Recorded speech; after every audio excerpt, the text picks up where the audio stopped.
Good evening. Welcome to another riveting edition of The Ghost and the Goat. I'm your host, Buddy Thayer. I'm inviting you to join me. I'm your host. Inviting you to join me. Ooh, what just happened? The screen might join me by the hand. Hopefully, yeah. You're still seeing me? Yeah. Okay, everything's still good. Join me, grab me by the hand, and take me on this magical journey. I'm sorry, I'm having some kind of connectivity issues. If you watch me right now, hopefully, all clear now. Okay, good. Hopefully we're doing so on the Get Haunted, the most wonderful paranormal page out there. You can see my lovely face from 8 to 10 on Tuesday nights. Dave Giuliano, I don't know. Dave is on 7 o'clock. Dave, ghosthunterstore.com, paranormal investigator for like almost as long as I've been alive. Just a wonderful guy.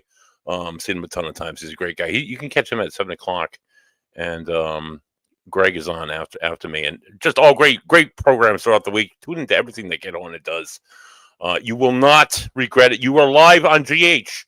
Thank you, Trevor. Good to know, dude. I had an exclamation point. The great people here at Get Haunted, what you don't realize is if I had this problem, I was signing on. I had this last minute, like, holy shit, exclamation point. Buddy, you're not playing like Get Haunted. I went, as you were seeing the credits roll forth, as you were seeing my face and all the little pictures and stuff, and hearing the wonderful tune by Derek. Yeah, they fixed it. They went in there like a ninja and they fixed it. It's really a wonderful thing. It's really a wonderful network to be a part of. Another place you might be viewing my lovely face on is Twitch. We're on YouTube. Excuse me. We are on we're on my Facebook. We're on a Van Down by the River podcast. I have Brie joining me this evening. She's a paranormal investigator. We'll talk more Brie in a little bit. She's due on in about 20 minutes or so. She's got some familial issues to deal with, and I have some other issues to address. As you know, The Ghost and the Goat is a sports show and a paranormal show. And buddy, how does sports and the paranormal mix? I've talked about it many times. The curses. I saw it the other night live at the Super Bowl. There was a Phillies fan sitting there. There was a woman. She was sitting there in the Superdome. God bless her, because God knows what she paid for these tickets to see her team play. I'll probably never know that feeling. But anyway, she had a little pin. Stabbing a little voodoo doll of Patrick Mahomes.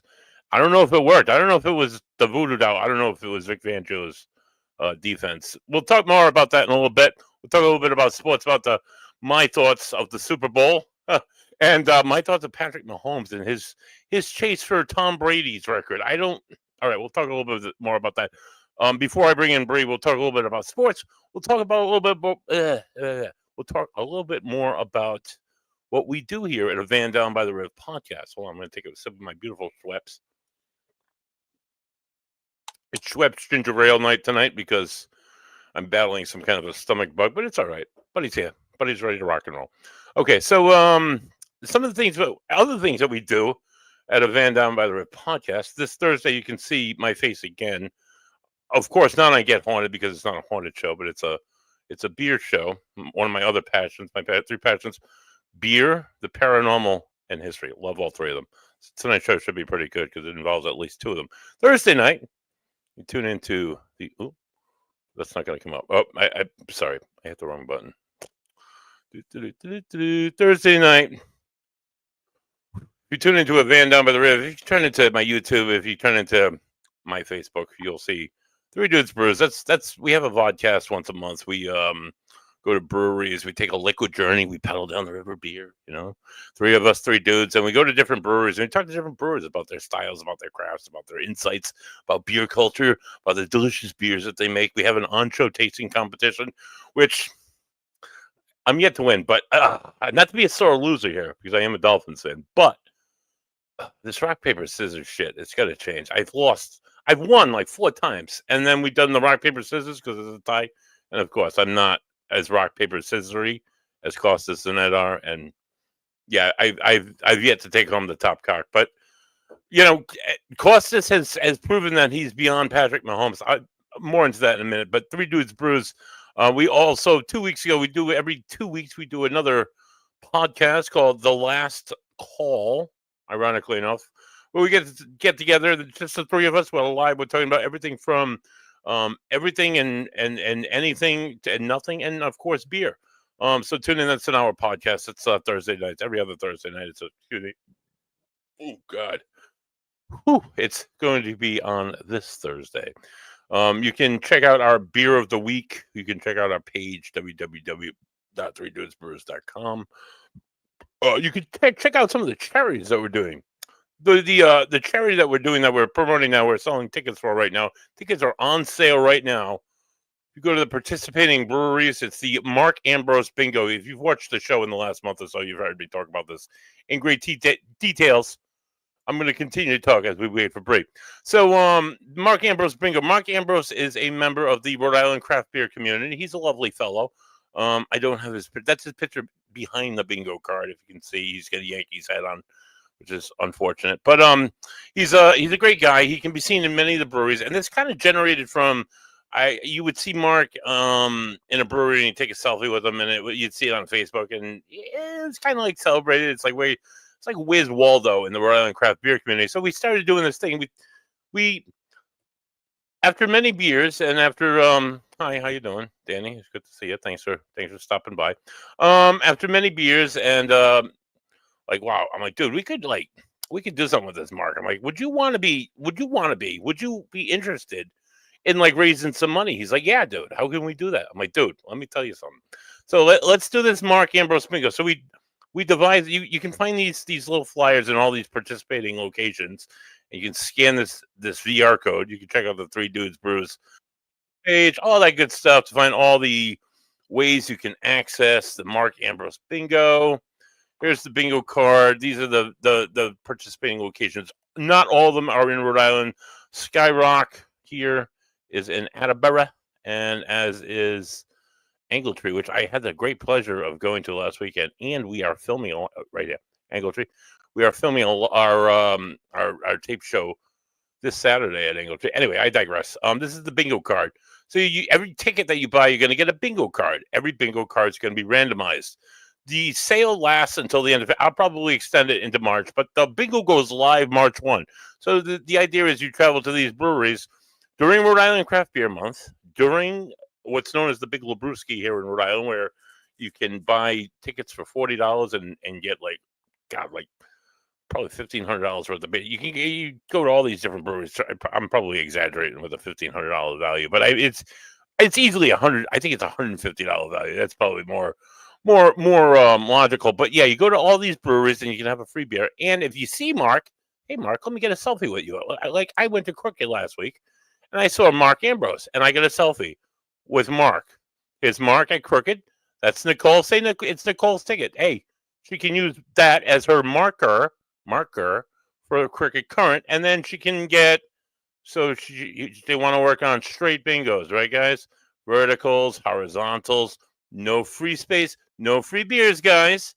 And as soon as you hit all 5, you want to message us here at Three Dudes Brews, Van Down by the River, Podcast Buddy Thayer, whoever you happen to catch, Costas or Ed, and say, hey guys, I got a bingo. Here's my card, and here are my 5 selfies. And there's like the first one, like I said, this is what you want to get.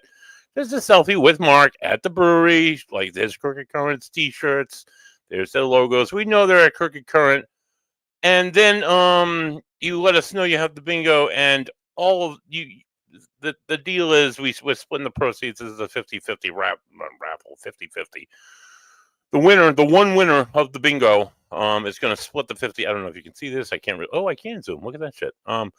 You probably can't see it because it's really blurry. But the Providence Ronald McDonald House, they support children's families who are kids are in the Hasbro Children's Hospital right across the street. It gives them a home base to work out of, to like have their other kids, to be able to have a place to sleep, to go back and forth to the hospital. It can be really challenging from time to time. And it gives them a place to stay. So we thought Mark's like, hey, Mark, pick a local charity. You pick it. And he's like, I want to do Ronald McDonald House. I'm like, dude, that's an awesome idea. That's such a great organization, dude. I absolutely, computer decided to update and restart. And I tried to log on. Be right there. Hey, Brie, take your time, honey. I'm still talking. I still got to talk sports. Yeah, what time is it? I told you 8:30. It's 8:12. You got plenty of time, honey. Take your time. do what you got to do. Anyway, so buy tickets. Look us up, Three Dudes Brews. We're on Facebook. We are on all the socials, Instagram, YouTubeage. Like I said, we're gonna have a live episode on Thursday. I'm gonna be talking about good beer. Of course, that's all I talk. All I drink and talk about good beer. And we're gonna be talking about the Mark Ambrose Bingo, of course, and we'll be talking about all the upcoming fun events that we're doing at Three Dudes Brews, including Saturday's filming at Angle Tree Brewing and many, many more, dude. Howdy, folks. Howdy back at you, Ernie. Thanks for tuning in, dude. Thanks for sticking around. The paranormal will be coming really soon. I know you guys, that's why you're tuning in, probably on Get On It. Like, why the hell is the guy talking about beer? What's even more weird, I'm going to talk about sports next. So, a really exciting time in the sports world. Oh, no, before I get into that, let me really quick. I'm doing 2 additional fundraisers. One in April 4th. Both of them are to benefit the Varnum Memorial Armory Museum. I've had their curator on here, their president, and I've had one of their trustees, good friend of mine, Jeffrey Hearn. Cheers, dude. And they've done tours of the armory. Patrick coming in here and tell you ghost stories about the armory. I could tell you ghost stories for days about the armory, but we're raising money for the armory. It's a beautiful museum. They do a lot of conservation work. They'll take like old artifacts and they'll restore them completely. And they do everything. And they house all these wonderful treasures of Rhode Island military history, of U.S. history. They house it all in this beautiful museum right in East Greenwich, Rhode Island. So I'm doing a fundraiser. The first one is Psychic Greetings with Brian Dansborough and Sarah Gagnon, both former employees of a now defunct business in Burrville, Rhode Island, not to mention any names. They are also good friends of mine. I used to work with Brian at the Bridgewater State Hospital, the lovely, charming. He was on the minimum unit. I was on the maximum unit, so we kind of had some different experiences. But Brian's a great dude, and little did I know he's special as well. I didn't know that until after we left Bridgewater. Like, hey, you're meet him. He's like, hey, I am. I'm like, hey, let's do something. So we're doing something. Sarah Gagnon's a sweetheart. I don't know if you ever met Sarah. She owns La Chat Noir. It's just fun to say. Once I learned how to say it, La Chat Noir, I just want to say it over and over again. They are hosting an event. Well, we're hosting an event together Saturday, April 5th at 7 p.m. at the Varnum Memorial Armory Museum. 80 seats are available while they last. Half of the proceeds. The other half, I got to pay these great people for the amazing work they're doing. They're going to do a reading, a gallery reading session. They might whip out the tarot. They might just do medium stuff. Who knows? But if you don't get something there, you can come back in 6 weeks for a Beyond the Veil event with Christina Marie. Christina has been on the show about 3 or 4 times. She's done live tarot readings. She's done an interview. Folks, I don't like the bullshit, but this chick's like never been wrong. She's pretty freaking spot on. Even if she's like, the moment you're like, I don't know, and then like 3 months later, it's like, holy shit, she said that and that, and all this stuff makes sense now. So she's coming May 24th, Memorial Day weekend. What more appropriate way to celebrate and to raise money for history than to at this wonderful institution? If you haven't been, go.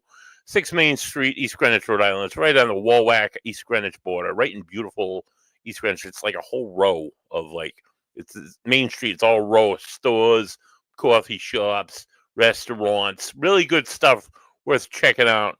And the armory is like the gemstone, the top notch of like everything. Sports leads to drug use, dude. A lot music. Nirvana leads to drug use. Pink Floyd leads to drug use. Robert, dude, a million things could lead to drug use. That's kind of vague, but thank you for interacting. Anyway, 80 seats again are available while tickets last, and half the proceeds are going to the Varnum Memorial Armory Museum. Lovely institution. www.varnumcontinentals.org. Check out everything they do. They're on Facebook. They're on. I'm in the wrong section here. They're on every book. They're everywhere. So that's that. This weekend, if you, so I'm going to cut into sports really quick. This weekend, if you, like myself, if you're a Miami Dolphins fan, dude, the season's been over for for 27 years. But I mean, for this season, I haven't had a good feeling about my Dolphins in 2 months. So the season's been really realistically over for about 2, maybe 3 months for me. Fins up, but just not after December. The Kansas City Chiefs again prevailed and went on to the championship. And there was all this media hype about how Mahomes. Before I get into that, big shout out really quick. Big shout out really quick. My man Connor Ahern, dude. This is him right here. This guy going for the jump shot. He's my dude Connor. Him and the Clippers. They had an undefeated season, unbelievable season. Their games were like, this is like 9 and 10-year-olds. This is like some serious basketball. So this is like they're finally at the age where it's competitive and it's really good. This is him going up for the jump shot. He needs to work on his shooting a little bit, but damn, he's like he's got height. He's good defensive-man. He's fast as hell. He's got long legs. He's like 6'2", and he's only like 10 years old. So should be a good year next year, Connor. Dude, just keep your nose up. Not everybody can be Tom Brady, including Patrick Mahomes, which I don't think is Tom Brady. But going in, people are hyping him up. Oh, he's going to go three-peat. Like, I don't want to see this guy go three-peat. Secondly, one of my dearest friends, Nick McIntosh, is an Eagles fan. EAGLES, Eagles, all day, dude, all day. So that's all I wanted to see was the Eagles win, and I wanted to stop hearing the bullshit about Patty Mahomes and Tom Brady. Let me tell you something, folks. Right.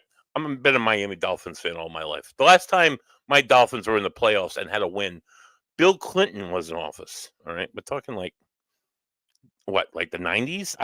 It's been so. We were in the playoffs in 2008 with Chatty Pennington. Yeah, that didn't go so well. We were in the playoffs last year. Yeah, that didn't go so well. We've been playing like I don't know. The Dolphins suck. So Oh, yeah. So where I was getting at with this, so I've hated Tom Brady. I've hated the New England Patriots because I live in Rhode Island. I'm in Rhode Island right now. I'm in the heart of New England country. I've seen most of my Dolphin games. I've seen at Gillette Stadium or the old Foxborough Stadium. And the Patriots fans, not the best hosts. If you're a foreign fan, being my Boston Red Sox brethren, I think it's absolutely hilarious when it happens to a Yankees fan at Fenway Park. When they get like they're going back and forth with a Red Sox fan, and the Sox fan umps the game by like tossing the beer at him, and the Yankees fan goes up to him, and the cop grabs the Yankees fan and tosses him out. That's great, but being an out of town fan of in New England country or anywhere in New England is absolutely terrible. But I could go Birds. Oh, dude. Yeah, go Eagles, dude. That's what I'm saying. But I hated Tom Brady and rooted against this man for his entirety of his career. Even after he sold out, he didn't sell out. They didn't re-sign him, which was stupid. And they let him go to Tampa, and he took another team to the Super Bowl. So, and then the Patriots lost, and the Patriots crashed, crumbled. And now they're trying to rebuild out of a steaming pile of diarrhea, which is absolutely tremendous for me to watch. The whole Gerard Mayo crash. Dude, it was wonderful. It's wonderful to listen to every Monday morning. Like misery loves company. Not because my team's doing well, because my team will never do well, but because your team was also, maybe not your team, but the New England Patriots are also crumbling. But one thing I did do, when Tom Brady finally retired, when he's like, all right, I'm done. I'm not going to pretend to be I'm done. I came out and I said, hey, this guy, he's probably the GOAT. He's definitely the GOAT. He's one of the greatest of all time. I wouldn't say he's better than Dan Marino, but on a personal level. But I mean, he's probably the best quarterback, the best player in my time, by any means. I didn't know you liked football, dude. Dude, I love football. I'm a Dolphins fan. How could I not love football? How can you not love the game when your team is such shit?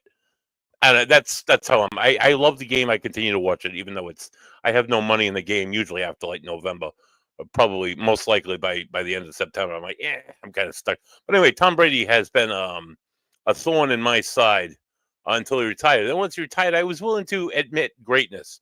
But Patrick Mahomes is not Tom Brady. Let me just show you something really quick. I don't know if you can see this is really little. So Tom Brady, what a creep. Regular season head to head, TFB is 1-3, and Patty is Kermit the Frog is 3-1. Playoffs, Tom Brady totally owned Patrick Mahomes or Kermit the Frog. Games, yeah, Tom Brady's got twice as many because he played much longer than Patrick Mahomes has been alive. What's that? Yeah, there's no really ranking with QB record. I mean, again, Tom Brady has played so much longer, so I mean, of course, the record's going to be different. The completion rate is based on the record, so completion rate, yeah. All right, so Patty's a little bit better at completion rate. Pass yards, Tom Brady, of course, because he's been playing so much longer. So I guess time will tell if he can beat him in. He should be able to beat him in pass yards. That's maybe it's doable. I don't know. We'll see. But he's not there yet. Passing touchdown, 649 to 245. You got to be kidding me! Not even close. It's like a third. Interceptions. Patty Mahomes got him beat, although the years in difference in time. He'll catch up. Rushing attempts. Patrick Mahomes has 432. TFB has 693. Tom Brady was not a rusher, so that kind of surprised me with Mahomes. Rushing, yeah, blah blah blah. Champion. This is where it matters. So when you're talking GOAT status, this is what's more important. Championships. TFB 7, Patty Mahomes 3. Pro Bowl. TFB 15, Patty Mahomes 6. I get it. Time will tell. We'll see. All Pro 6, TFB 3, Mahomes 3, AP MVP, Mahomes 2. Offensive Player of the Year, 2 for Tom, 1 for Kermit, and Super Bowl MVP. Tom's got 5. Kermit's got just 3. Another fun fact. Mahomes in the Super Bowl with Tom Brady in the building is 0-2 and 3-0 when Tom is not present. So I don't know. Maybe it's Tom Brady. Maybe it's just karma. Maybe it's weird Super Bowl fun. Maybe it's weird football stuff. I don't know what it is. But you know what it is? Patrick Mahomes is not the GOAT. Give it like another 10 years, dude, and come and talk to me. Then maybe I'll give you all right, he's Brady-esque, but he's not. You can't. It's like comparing Michael Jordan and LeBron James. There's no comparison. Michael Jordan all day. Tom Brady, second to Dan Marino, all day. Not Patty Mahomes. Another fun fact from this year's Super Bowl. Kenny Pickett, which is another kick in the ass as a Dolphins fan. Kenny, I got tiny hands Pickett, has thrown more passes in the Super Bowl than Josh Allen, Lamar Jackson, Justin Herbert. Tua, I can't even pronounce your last name. That's how great you are. Jordan Love, Trevor Lawrence, and Dak Prescott combined. Yeah, that gives me great warm feelings inside. No, thank you very much. Oh, God, that was terrible. That's just terrible. Pitches and catches report this week, and spring training starts 9 days from now. My beloved Red Sox. God willing, that they're able to do something with the magic that was not in last year's season. They picked up a few.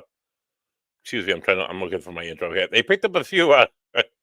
They picked up a few stud pitchers, right? And they didn't spend millions of dollars in the off season, so I guess that's kind of good too. Bear with me for a second, buddy. We'll be right with you. Okay, so tonight's guest. Where are we at? Oh, look at that, 8:26, almost right on time, almost. Tonight's guest. She is known for her paranormal trippin', but better known by the hashtag that some would say has become a movement. Hashtag Be Like Brie. I hope I'm pronouncing your name right there. She travels the U.S. highlighting and investigating historically haunted locations. She also helps on investigations as a psychic medium. She even offers readings. She's a part of the Olde World Paranormal Society and one half of Team Brick. I love the name. I love the name combination. It's just perfect. With her better half, Nick Carboni, who who made a comment about me being a football fan earlier in the show. Yes, sir, I am a football fan. Together, they operate the family location, the State House Research Center, which is just opened in Fort Wayne, Indiana. Please welcome to the show. Jesus Christ, I hope I say your name right. Brie Hollingshead. I'm sorry. Yeah. No, you're fine. You're fine. My computer is glitching right now, so I hope you can see and hear me. I can see and hear you. There's a little graininess to your audio, but it's coming through clearly. So all's good over here. How you doing tonight? I'm doing good now that I got this to work. It decided to do updates and restart when I went to log in. And I was like, no. Yeah, I if anybody understands the awful problems with the internet, it's me. It's the internet is 63 and I'm about 4 right now in all time. I had a little issue tonight about 15 minutes before showtime. I barely got it up and running. It's always a problem. So if anybody's gonna understand, it's this guy definitely. Well, I Um appreciate it. oh, no worries. No, I absolutely hate the internet. I call him my tech guy. I don't really we don't really have titles in my paranormal group, but I call Joe my tech guy because he solves all my problems beyond like turning the computer on. I can do that. Everything else, yeah, my Joe. How do I do this? What do I do with this camera? What's it? Yeah, I have no electronical knowledge whatsoever. I'm completely useless. Um, Unlike yourself, who could like walk into a location. You're a medium. You're a paranormal investigator. Tell me a little bit about this, Brie. When did you first hear the calling? Was it mediumship first? Was it paranormal investigating? How did it start with you? In all honesty, my Oh, gifting there we go. I've always had. Mhm. So I had my first experience that I remember at the age of 6. Um, Yep. I had twin beds that were side by side, and one of them, of course, was piled high with like stuffed animals. There's my sis. Um, and I rolled over. I woke up in the middle of the night and rolled over and saw what I thought was my mom sitting on the edge of the bed, and she Mhm. had the flannel nightgown on, her hair up in an 8 bun, and we always kept the bathroom light on upstairs because I grew up in a. It was actually used on the Underground Railroad. It's one of the original Oh. first built homes in Groveport, Ohio. Oh. And Wow. You're in Ohio. well, I'm from Ohio, Oh. Okay. All right. so Oh. we had one of those big 1970s dressers with like the shelving unit like on the side and the mirror, and um I'm getting ready to ask her, like, Mom, what are you sitting over there for, staring at the wall? And like she moved, and as she moves her head, the bathroom light goes through her face, and I realize I can see the dresser, and I'm like, Oh.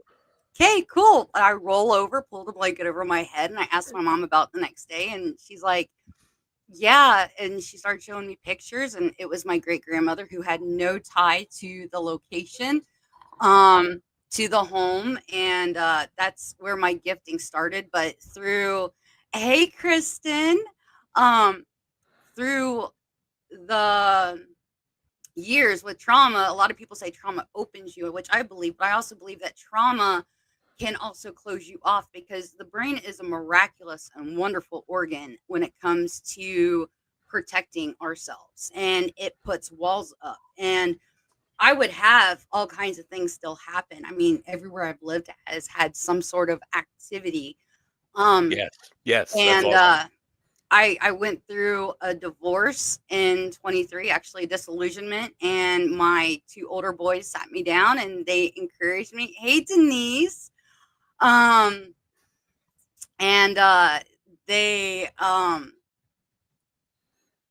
I put that up twice. I don't know if you noticed that, but yeah, Nick, no, that's your he's boyfriend, Nick. That's your yeah, guy, so Nick.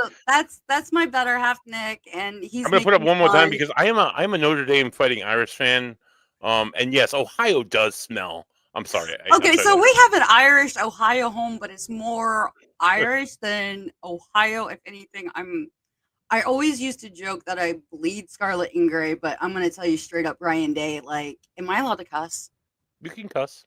Fucked the Ohio State Buckeyes. Let's just put Oh, it that fuck way. them. I Yeah. mean, with the, Nick made the comment, "Hope I can talk football." Let's go. Let's go. Yeah, let's go. Are we talking paranormal or football tonight? Whatever you want to But, do. but yeah, so real quick, like my kids encouraged me to go to events, and I went to an event and I highlighted it, and it turned into me highlighting locations. Yep. um and along the way, the more I healed, the more my gifting has come out. I'm now where I can do past, present, future. I can do full on readings. I can remote view. Yep. I always get the name of it wrong, but the I wish I. Damn it! It eludes me. Where you touch things Okay. I'm bad and with I words. can So. get the history. I actually have to Oh wear yeah. like fingerless gloves because Nice. it's. I'd rather have a little shock when I'm on Yeah. a location than holding a whole live wire. Like if I put my hand on a banister or something. Right. So, Yeah. I know what you mean. um, I'm not a medium. I don't claim to be special at all. But I've gotten the feeling in certain places suddenly get well, anxious sometimes, or like I'll just my body picks up on certain atmospheric changes. We'll call it. I don't think I'm like special, like I said, but sometimes I'll touch something. I'm like, ooh, like I get a vibe. Or I've gotten nauseous from holding an item. Does that make sense to you? yeah, I mean, we're all, a lot of people say empathic, and I hate that term because Yeah. empathic, the root word is empathy. And that is a trait as human beings we all should have for others. We should all be empathetic to others Oh, in their 100%. Yeah. feelings. And so the word I like to use is you're sensitive. You know, you're sensitive to your surroundings. You're sensitive to, you can feel when the energy shifts, when the energy changes. Um, so I think that we're all, born, in all honesty, we can all be open. It's just, at a young age, we, close that off, like we're taught certain things in certain ways. Yeah. And, it's finding yourself again, in all honesty, Yeah. like I highly encourage people to go find themselves. That's one of the things that I do is encouraging people, go find yourself. I don't care what your passion is. It can be knitting, Right. yes, psychometry. Thank you. I always forget that word. What's like Um, how that's when you touch something you can like like pick I up can on. see it, I can feel it. Oh wow. Yeah, like I can see the history, and I mean, it doesn't happen all like. It's not like I touch everything and I'm like overwhelmed. Yeah. Um, it's like I have to open myself up for it. Well, It's that pretty. let me tell you something. There's a place that I volunteer at, and I was talking about it earlier on in the show. I'm doing a charity for this museum that I volunteer at. It's called the Varner Memorial Armory. It's in Rhode Island. I don't anticipate you get out here, but I mean, holy shit! Some of the artifacts, like the emotion in some of the stories, is like moving. So I couldn't imagine what you would pick up on, like letters that people wrote from the war, from the Civil War, or like flowers. This man sent letters home to his wife. He joined the Civil War in 1862. He's a religious man from I'll tell you quick. Religious man from Rhode Island, and he was on a gun, a very popular battery gun called the Gettysburg gun, which he died defending. He was in the war for about 10 months, and he marched all over Virginia. And it was in some of the biggest battles in the Civil War. And every letter he sent home, he picked a flower, and he threw it in the letter home to his wife. One of them was like flowers from Antietam. It was like the Oh, day before wow. one of the bloodiest battles in American history. Yeah. And you look at the flowers on this page, and it's preserved in time, like they happened, like you picked them yesterday, and that's from 1860. That just like blows my mind. So the emotions that are wrapped around this like journal, or like the canon of this man, like I would just like I would love to see a perspective. I've never psychometry. I've never met anybody that is like I've had mediums go through there plenty of times, and they all have different stories. But I mean, with the artifacts like that, that's just that'd be pretty incredible. Yeah. Like I think that would be amazing. And no, I know all about Antietam and Gettysburg. I was raised in a historical like family, like right, like we actually, when we could finally afford to do family vacations, we would go to Gettysburg for vacation. So Yes, yes, we would I hit try it and get all there up. every year. Oh yeah, like Every year. we went to we were part of the bash this year in Gettysburg, and So was I. So was I. I'm surprised I didn't see you there. that's awesome. Yeah, there's so many people. It's hot. It's like it's overwhelming It trying to is. like It's a say lot. hi to everybody, and then you leave and you're like, oh my gosh, you were in the same room. Like you feel bad, but Yeah, no so idea. No idea. So many people I didn't see that weekend. Although I went down with my girlfriend, who was not really into the whole paranormal thing. I'm like, hey, I just want to go and like chat with some people about stuff and whatever. And then like I gave her a tour of course we did the battlefield every other day we were there. So I mean I did the convention center for a couple hours. I walked through it and stuff. And then I went and saw Ron Yankovic and Tony Rathman there, and Cherie, and there's one more in that. Oh God, oh my God. You know what I mean? The do you know what I mean? The Staticom project. It's fantastic to see in person. Just another like means of communication. It's using like Are you direct talking radio. about Lourdes and Ron Yeah. with the Lourdes and Ron. ITC? Oh Yeah, my yeah. God. That Yeah, was fun. they It had was, that at Hanover a couple of weekends ago that we were a part of. yeah, And they did that on Friday night. And then when they actually had it set up too inside the Hanover Tavern. So as the teams, because they broke everybody up into 5 teams, and as the teams went through, you could go actually into a side room where yeah, they had the ITC seance running, and it yeah. was phenomenal. I highly suggest anybody, if you're able to go and be a part of the ITC experience, please go do that. It's yeah, it's absolutely. It was absolutely. It's like what it was like described like just like it's like beyond intelligent. It is. It's intelligent communication. Oh yeah, It's like when absolutely we were phenomenal. when we were at Hanover, there was, I mean, and it's really cool from my perspective because I was able to see the people that were speaking. And there was a woman and a male coming through. Then a little girl's voice started coming through, and she's Hmm. asking, "What is this?" And the woman was kneeling down, and she's like, explaining what was going on. And the man was really protective, standing behind them. But it was like really cool seeing, and then like hearing the conversation. And it was a full blown 3-way conversation coming through. The Yep. little girl did not understand, and hearing that in real time come through, it was just phenomenal. And I mean, you can try to explain it to people because it's not like a geo box, it's nothing like No. a spirit box. I No. mean, Nothing. No. this is a whole new level. Like, this is thinking outside of the box, like the paranormal community is supposed to be doing at Right. its Yeah. finest. Right. That's exactly what I want to see. Let's less bells and whistles and lights and more practical means of communication.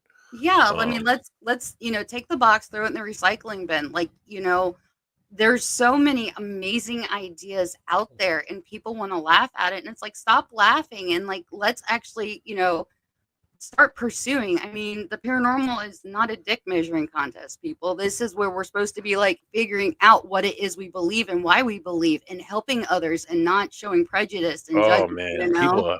people are such assholes in this field to each other. We're in this for the same reason, essentially, to expand the science, to expand our experiences into something, more concrete, and maybe to help a few people along the way who are having terrible experiences themselves. And really, that's the only reason I do this.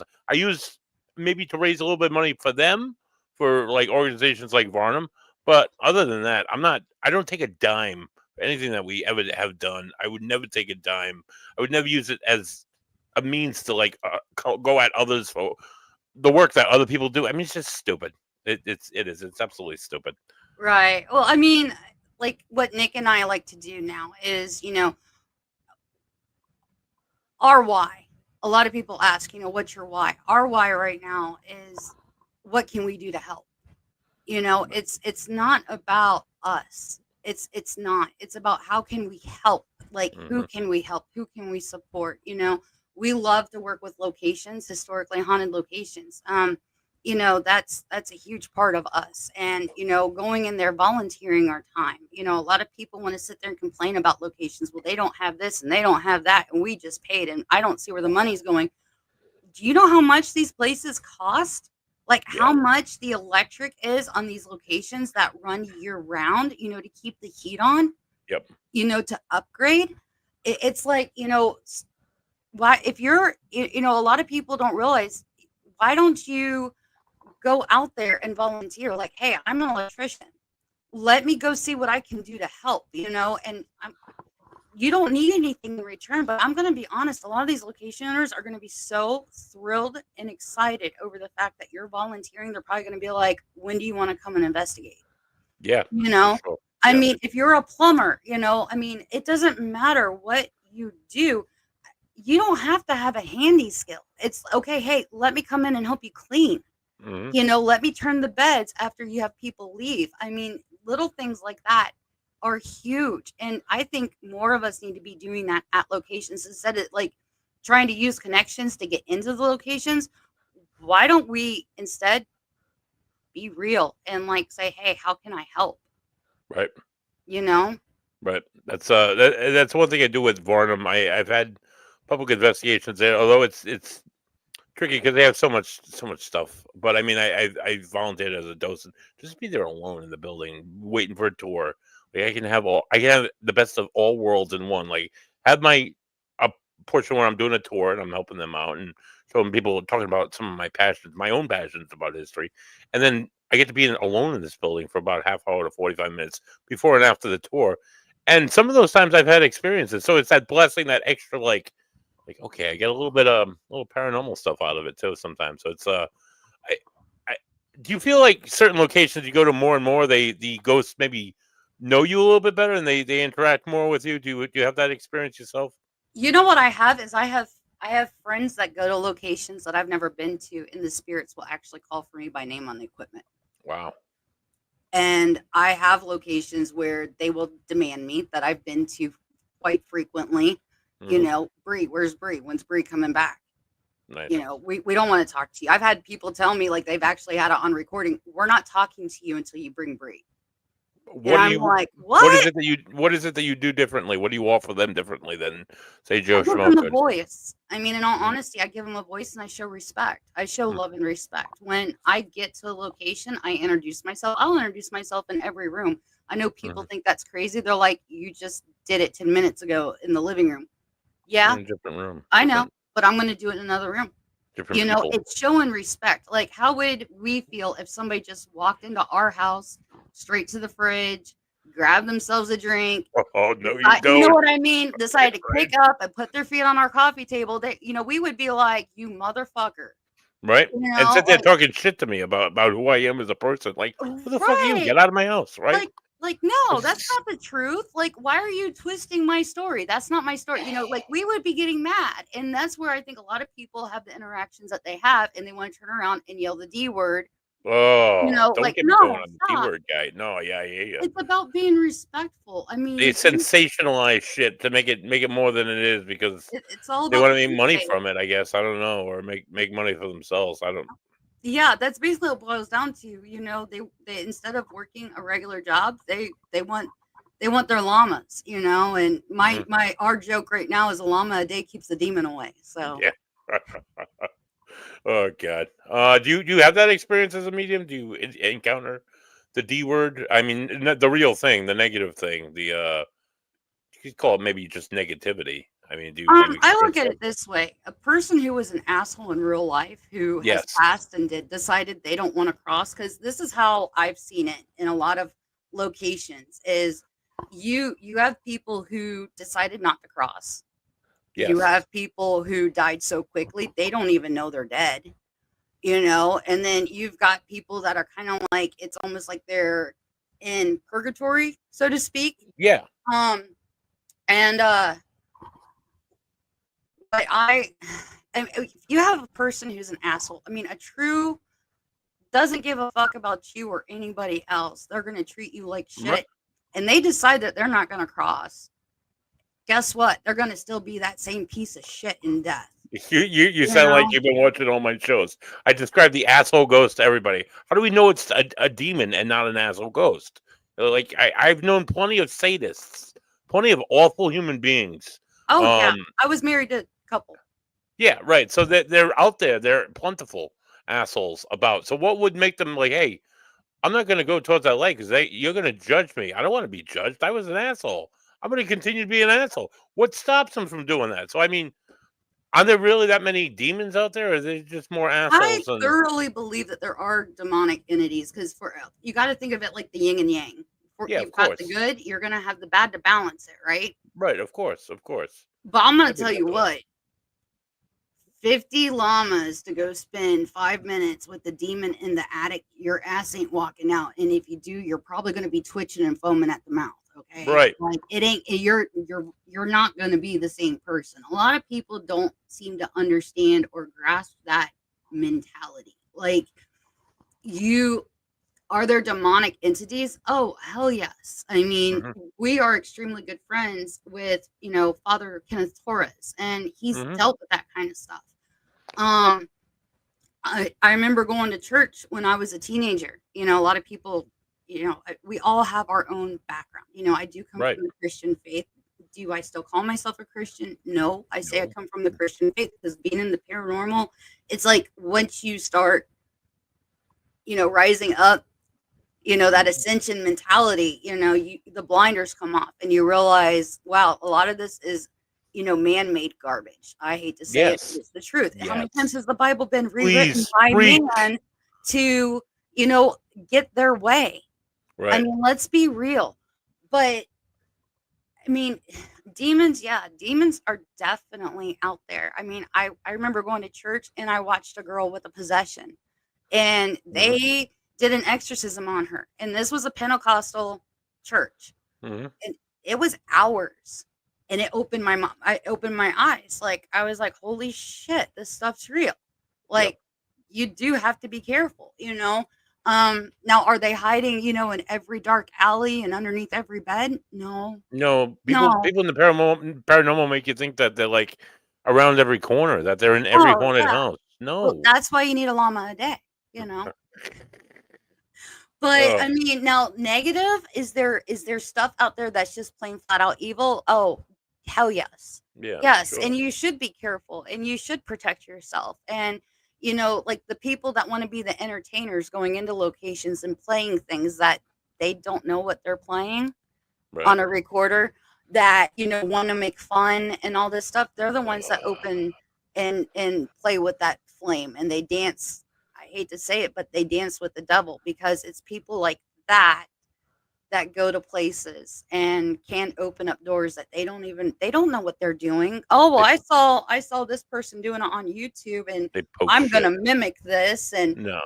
I want to push the line, so I'm gonna mimic this. Well, guess what? The Yeah. person you're mimicking didn't know a damn thing that they were doing either, because they were just trying to elicit a response out of somebody.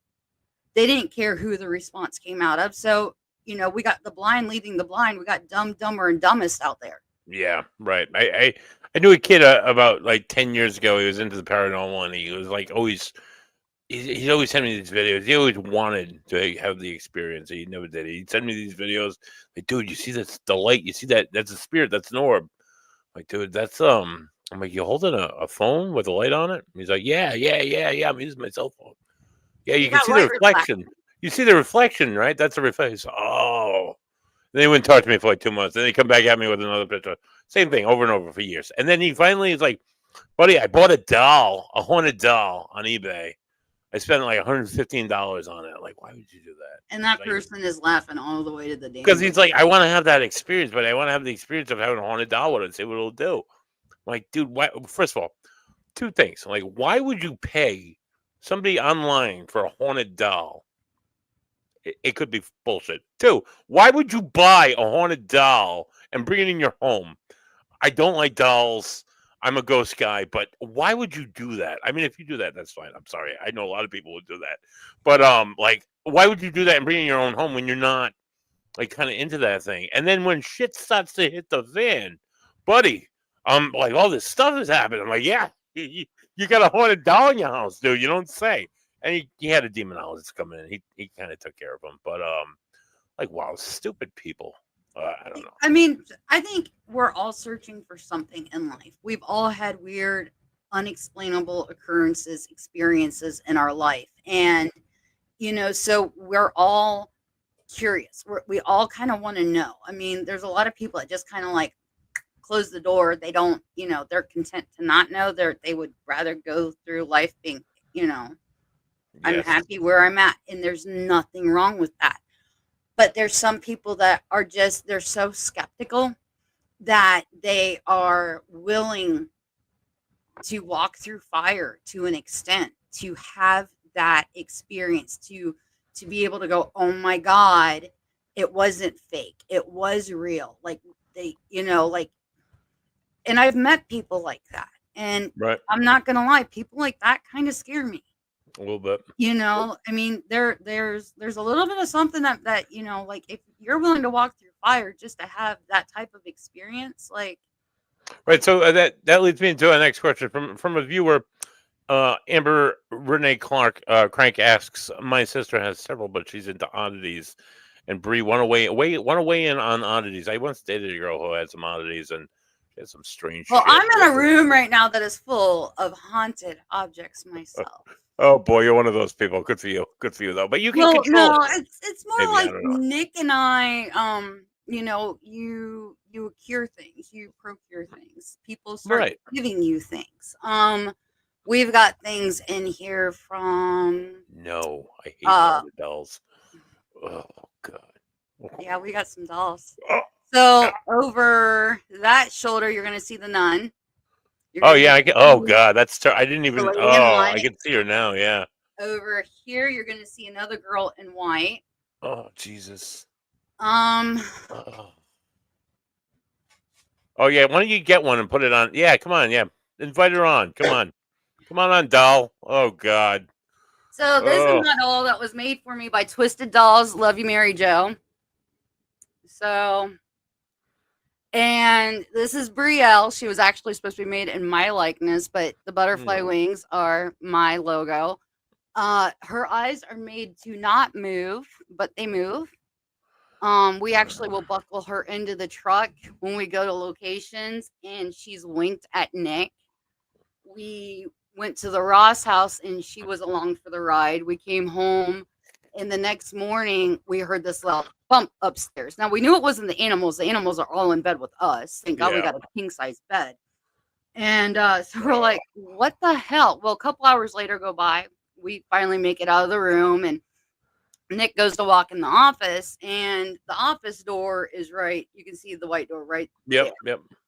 She sits on a desk all the way over here where the white doll is. She sits on the opposite end.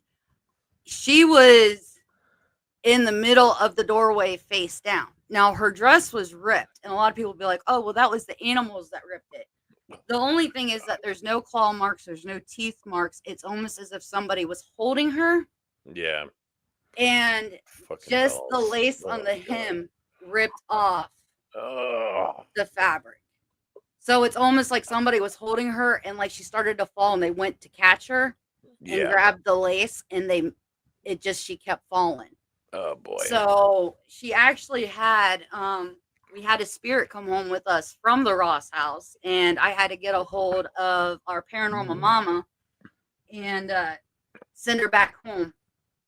So that was quite an interesting. How do feat, you but it how worked. do you how do you how do you how do you go about that when you have a spirit attachment?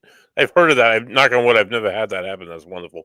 But how do you because I have my own spirits here at home. How do you go about like having a spirit like come with you and then send them back? How do you do that? Well, she wasn't like necessarily attached to me or to Okay. Nick, and she wasn't even really attached to the doll per se. She was with the doll, like she came home with, because she was like, "This is my doll," and we were like, "No, this is not your doll, sweetheart," and Oh, he's like, "No, this is my doll." So when I got a hold of my paranormal mama, who owns the Ross house, Miss Cindy Coon, I was like, "So Cindy, I need you to get a doll." So she got one of her dolls that actually been given to her, and the person who gave it to her had even told her when she gave her the doll, this doll will be a vessel one day for a spirit. It will be a vessel. So I had her put the doll next to her, hold her in her lap, and I was like, okay, now imagine me throwing you a big rope, like a rope, like a ship's rope, and you Yep. got to catch it. So Yep. I tossed it to her, and I talked to the spirit, and I was like, you're going to grab the rope and you're going to go home. And I could feel her leave the room. It was like weird. It was like a poof of air. She was gone, and she could feel when she got to her. It was one of the coolest things. So, Jenny, what is up, sweetheart? Nice. So, all my friends are jumping on. This is amazing. Good times. Chat room is busy tonight. It still doesn't distract me from like the awful doll stuff. That is I mean, good for you for doing it. I could never. I have one haunted object in my house. My grandfather was he was a poultry manager, like 70 years ago now. This is back in the 70s, and there was a local So back in the 40s, 30s, 40s, 50s, there's a local crime family in here in Rhode Island called the Patriarchal Crime Family. They're probably still kind of active. They're the Italian mob here in Rhode Island. They made their home up on Federal Hill in Providence, which has some lovely restaurants in Italian cuisine nowadays. But back in the day, Ray Patriarca Sr. used to have the office on Atwells Ave in Providence. So one of his hitmen was a man by the name of Tiger Bledsoe. His grandson is now well, he was a welterweight boxing champion, but by the same name. But anyway, this guy Tiger Bledsoe, he was a soldier for the Patriarchal Crime Family, and he died, and his son grew up, and he ended up working for my grandfather. So my grandfather was a collector of watches. He loved good watches. He ended up getting a bonus, so he got a really nice watch. And he walks into work one day, and George says to him, "Hey, Walter," he's like, "That's a really nice watch you got there." He's like, "What do you want for it?" He's like, "Well, I paid like $2,000 for it." He's like, what do you got?" He's like, "I'll trade you something." He's like, "Yeah." He's like, "Trade me your father's blackjack." And he's like, "Okay." And they did. They made the trade back in like 1971. And years later, my grandfather had passed away, and my grandmother lived for years after he died. I was working at a club as a bouncer, and I'm a big dude, living it up. And this is like 25 years ago. My grandmother's like, I don't feel safe. She's like, "Do you have any protection while you're in?" I'm like, "I'm not gonna carry a gun. I'm a bouncer at a club for college kids at Providence College." Like, she's like, "You should have something," which is like, "I feel safer with if you carried this." And she handed me this object. I took it and I put it in my drawer. I didn't think nothing of it. I didn't take it to use it because it's like it's got a leather strap. It's like it's wrapped in like old electrical tape. The head of it's like got some kind of metal piece in it. It's wonky. It can move. I pulled it out of a box probably about 7 or 8 years ago, and I've held it a few times since then. Every time I grab it, it makes me nauseous. It makes me sick. To think of not even to think of the lives that were lost or the bones that were broken. Oh my God, by this blackjack. But it makes me. It disturbs me. I have it. I have it in a box. I put it back in the box. I put it away. I would never take it out. I would never use it.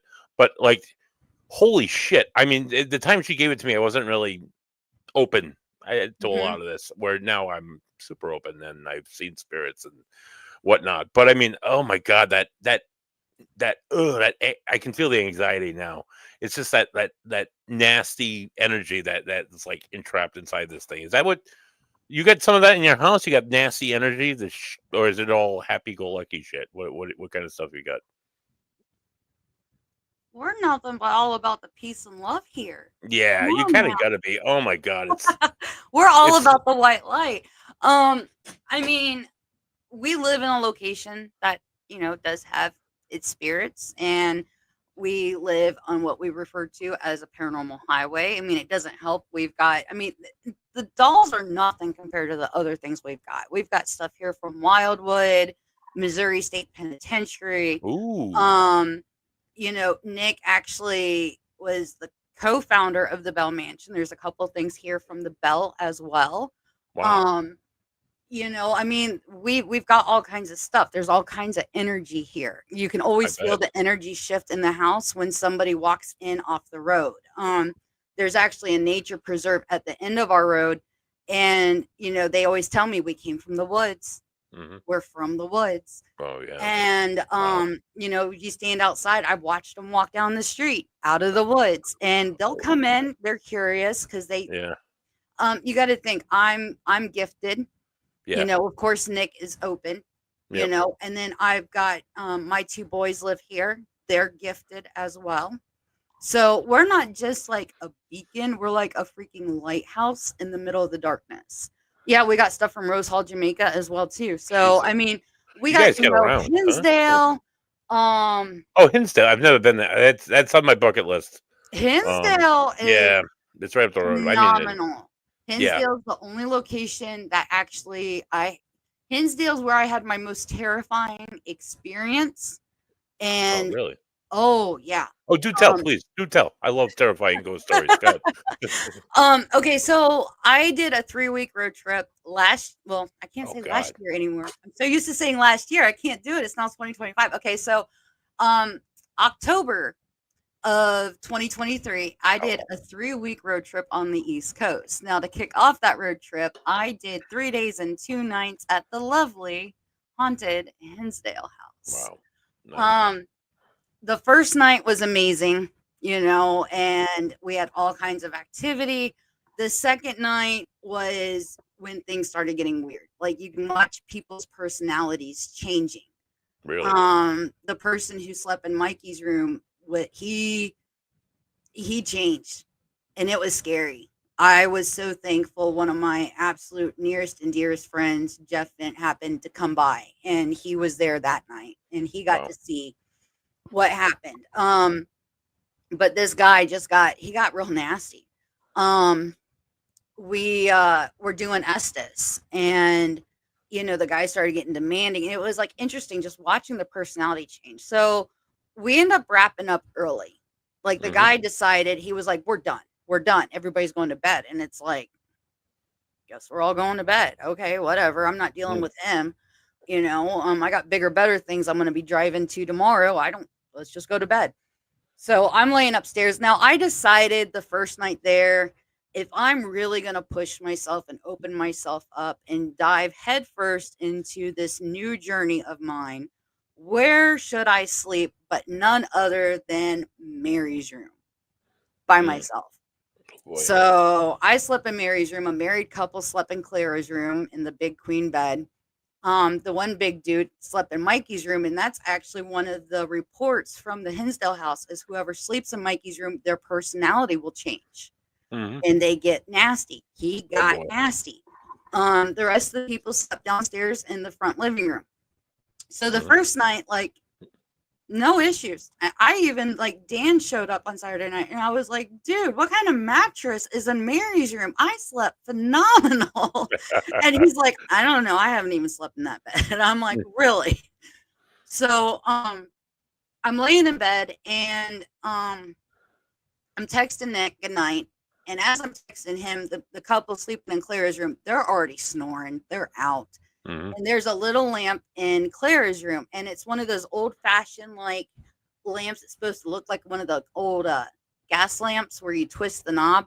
Yeah. And so, like, the top will light up, or the bottom will light up, or both light up. And so they had it twisted to where only the bottom was lit, and it was like just a soft glow. They're snoring, and all of a sudden I start hearing knocks, and they're coming from the closet in Clara's room. And I'm like messaging Nick, and I'm like, well, shit's show starting. And I'm like, he makes some comment. I'm like, don't worry, I have my big girl panties on or something. Like, we're just joking. So we say goodnight, and the knocking is still going, but I'm so enthralled with what's going on. Like, I'm just listening. My phone's laying on the bed next to me, and I'm laying on my side. So I'm facing the table with the dolls on it in Mary's room. Oh, God. And I've got the blanket up, and it's kind of like curled around my face, like keep the light out of my eyes. And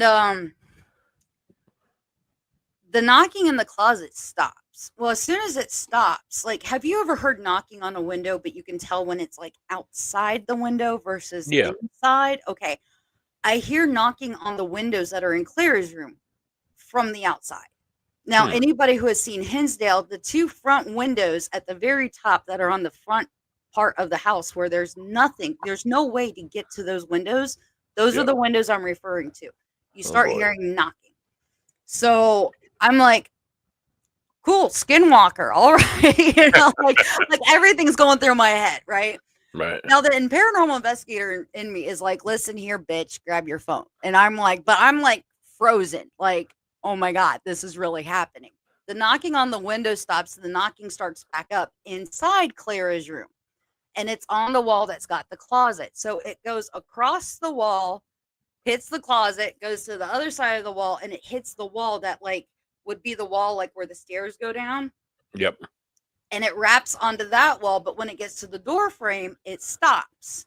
And I'm just like, okay, cool. Well, as soon as it stops, I start hearing somebody walking slowly up the stairs. Yes. And I'm like, listening to the sound of the footsteps. Like, in my head, I'm weighing people out that are in the house downstairs. I'm like, hey, it's not the dude in Mikey's room, because, no offense, he was just way too big. And I'm like, it's definitely not the two girls from Canada, because they're way too small. Now I'm playing Goldilocks. So it's definitely got to be the other guy that came with the group, or it's my brother Jeff Bent, right? It's all like I did not pee I my think pants. so. Shut up. No, but I cried. I won't lie, I cried. So I'm listening, and I mean, I'm just thinking in my head. I close my eyes, and I'm like, please be Jeff, please be Jeff, please be Jeff. And I'm like holding the blanket. I'm just like, please be Jeff, please be Jeff, please be Jeff. Mind you, blankets down in my face, and like that feeling of dread where you can't move, Yeah, and you're just like, I know exactly what that is. Yeah. yeah. And so like I'm just laying there, and it's like I'm terrified, and I don't know why I'm terrified, but I'm terrified. And so the walking up the stairs stops. Now, if you've been in Hinsdale, you're going to know that the floor upstairs is wood. I should still be hearing footsteps, people. There's no footsteps. But you know that feeling you get when like something's close to you? Keep that in mind. Yeah. So the footsteps stop, and I'm looking at the table. The whole table turns to pitch black. Like not just the table, I'm talking about the wall, everything goes black. Like take a can of black paint and just chuck it in the corner. It's gone. Gone. But there's still the gap between the table and the bed, and I can see the light. And I'm like, okay, well then that goes black. And I'm like, what the hell? What the hell? Like, oh my God. So I start feeling like something is right next to me. And like, I'm just thinking like, please be Jeff, please be Jeff, please be Jeff. And so I move the blanket and like this, or no, the blanket's still down. And I'm thinking, let it be Jeff. And like this gut, like, like an exhale, but like from your gut, like where you've been holding your breath. And it's just like, like real deep and guttural, like you're just letting it out. Yes. Right in my face. And I'm like, oh. I'm like, hey, I gotta move blanket. It's like I moved the blanket and nobody's there. I jumped off. My feet did not hit the floor. I went from the mattress through the doorway, and I land in Clara's room. And at this point, the couple who's got the whole like Trans-Siberian Orchestra going on in Clara's room, they finally sit up. Oh my God, are you okay? You didn't hear anything. Well, I got my back to them, right? And like I'm shaking, like I'm hypothermic. And the wife is like, Brie, are you okay? And I turn around and I don't even realize that like I'm ugly crying, like tears, snot, the whole 9 yards, just coming down my face. And they're like, what happened? So like I give them a run through of what just happened. As I'm giving them the run through, I start hearing something from downstairs. She's like, and I'm like, do you hear that? She's like, yeah, well, where I'm standing at, I'm literally like in front of the doorway so I can see down the stairs. She goes, oh, the way you jumped in here, you probably woke the whole damn house up. And so I'm like looking down the stairs and I'm like, there's nobody in the kitchen. Like, there's nobody there, but there's movement in the kitchen. Oh, boy. Like, and so then I start hearing stuff coming from Laura's room, which is the doorway right across from Clara's room. And I'm like, tell me you fucking hear that. She's like, yeah, I hear it, and it can just stay in there. It really sounded like something with claws. Like clawed its way like up the wall, and like you could hear it like dragging the claws like across the wall. Like, and it's like getting to the door. And I'm thinking, I hope these fuckers can jump out this window and don't break their legs, because I'm gonna be their only defense. So they better like GTFO to their car, right? Like I'm expecting like, antlers, something to poke around this door frame and look me dead in the eye, and nothing. About 10, 15 minutes later, though, like I finally got myself calmed down, and I went back into Mary's room and I said, fuck you. You're not going to determine where I sleep tonight. I'm sleeping in here, like it or not. Right. And I slept in Mary's room. Jesus. Did you, let me ask you, to that whole ordeal, did you have anything recording at all? No. And you know what? Doesn't the best stuff always happen when you're not recording? And I told you, I kept hearing, get your phone. And what did I not do? I could have had the best evidence ever captured. Oh my God. At Hinsdale. Mm-hmm. But I was I was already starting to get scared. I couldn't grab my phone. It's terrifying. It's in the moment. People like so like run into the scene. It's in the moment when you're alone especially when you're in Mhm. your bed under the covers, how vulnerable you are to something that you can't see, or most of us can't see. Right. Um, and holy shit, that's terrifying. Well, and this is Paranormal like in the investigator or beginning. not, I don't care what you calling yourself these days. It's scary as shit when you're by Terrifying. yourself. Oh my Yeah. god. And like, I mean, and this on top of it, because I've had people clap back. Well, you're a medium. Shouldn't you have seen it? Yes. But here, let me point out a couple of interesting facts that people missed. I'm also in the beginning. I'm still in the beginning of my paranormal journey, just starting out because I just started in like July. Like the walls are finally coming down. I'm finally like I'm getting my senses back. And so it's like I wasn't at that level. Like I'm the level I'm at now, I wasn't at a year ago. Mhm, We're kind of, and but that's good because that shows a further forward progression like we're supposed to be doing, right? mhm. So, but on top of that, spirit, it doesn't matter if I'm a medium or not.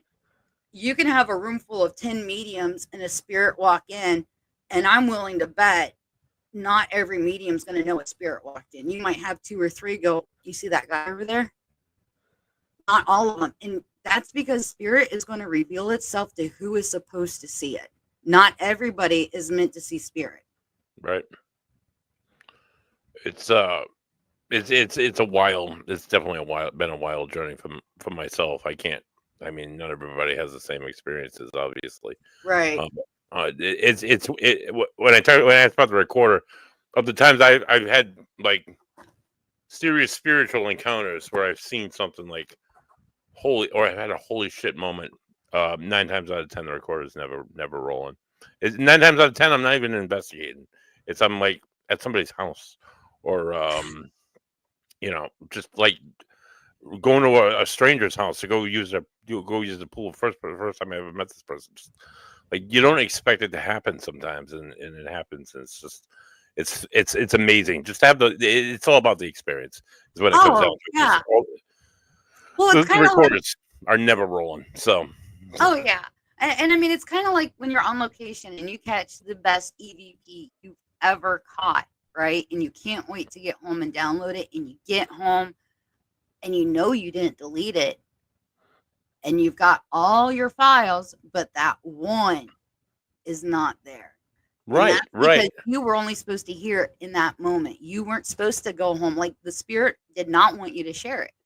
yeah. Like there's only That certain things that are meant for us in the moment, not for everybody else's enjoyment. it's funny. I've had other investigators say I heard it, I captured it, I wrote it down. Here's my notes, and then they go to play it back, and it's just not there. Yeah. And I've had people say, "Oh, that's just like, I don't know, was it really there in the first place?" And they swear up and down it was. I don't. But you're the first person that says the same thing. It's kind of weird, kind of funny. I don't know. It's really cool. Either way, this field never stops amazing me. There's just between experiences and stuff that happens and connections that are made. It's absolutely crazy. So. Oh yeah. I mean, and you're a lot of people that you're going to come across are to make you better, or to Mhm. push you, or to give you the thick skin, Yep. or to give you the validation. Like I've been saying this, and nobody's been listening to me, and oh my God, there's that person. And it's that moment of validation of I'm not crazy. I'm not Mhm. crazy. I'm not the only one who thinks this way, and damn, maybe if I am crazy, at least I'm not crazy alone, Yep. you know? Yep. So this East Coast journey that you took a few years ago, where you started in New York. She's just south of Buffalo, right? Um, Yeah. Wholesale House. It's just south of the Buffalo area in New York. Where else did you travel after you left Hillsdale? Okay. Um, you're gonna make me. I might have to pull up my Google Photos because I hit 1 to 2 locations every day. I Oh went wow. live and I Jesus. highlighted the first location. The name, it's like the Norfolk. It used to be a state hospital. Well, those are the in best. Connecticut. Mm-hmm. And I remember like the town has taken it over and they've repurposed a couple of the buildings for like the municipality buildings, but then the other ones are like supposedly fenced off and they're just kind of letting them fall in on themselves, which is heartbreaking. Really pissed me off. And I remember being live walking around the biggest building there, and this soccer coach walks up to me. I'm live across 3 platforms, and this soccer coach is telling me where I can go to break into this building. And I'm like, what is this really happening? And people are like, do it. And I'm like, the police station's right over there. And I'm live. Like, I'm not, I might be blonde, but I'm, and I have my dumb moments, but I'm not that stupid. Okay. Like, I'm not setting myself up for an arrest my first day in Connecticut. Right. Norwich. No, Norwich was different. I did a photo shoot at Norwich. I did that. I did the photo shoot at Norwich when I did my 2-week trip right before the 3-week trip. So, but I think it was like Norfolk. Like here, hold on. Let me see if I can pull it up. Norfolk, that's in western New York. It's on the way to the city. It is Norwich. Norwich is close to Rhode Island. I've been there before. I've been through Norwich before. I've been fishing in Norwich before. I'm trying to remember. Hold on, because I got a picture of the sign. I actually like posed in front of it. I'm going through my Google photos. Yeah. I mean, if you don't get it, you don't get it. It's. Oh no, I've got it. It's just getting to it because I'm a mom, so all the moms. Yeah, you got all your kids. I've got all the kids.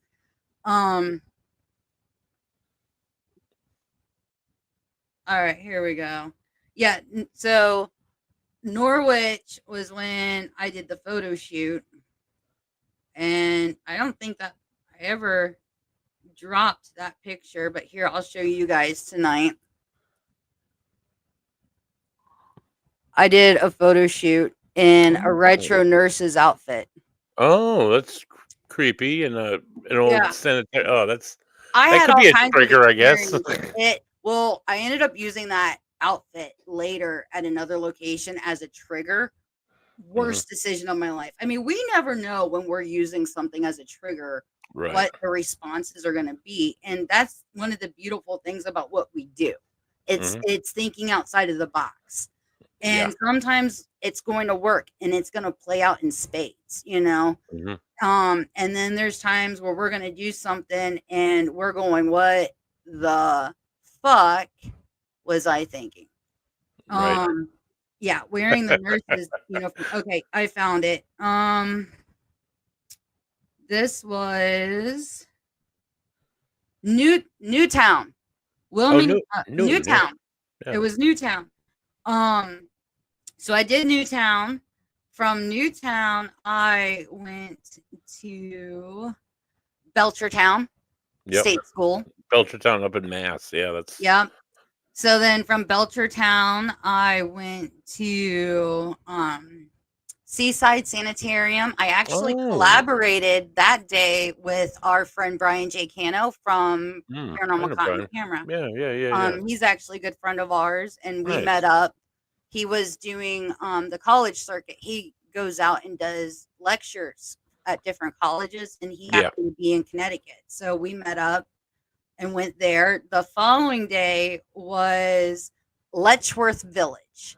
Letchworth Village, I caught my best piece of evidence to date. I went live for about 45 minutes, walking around all the buildings that I could walk around.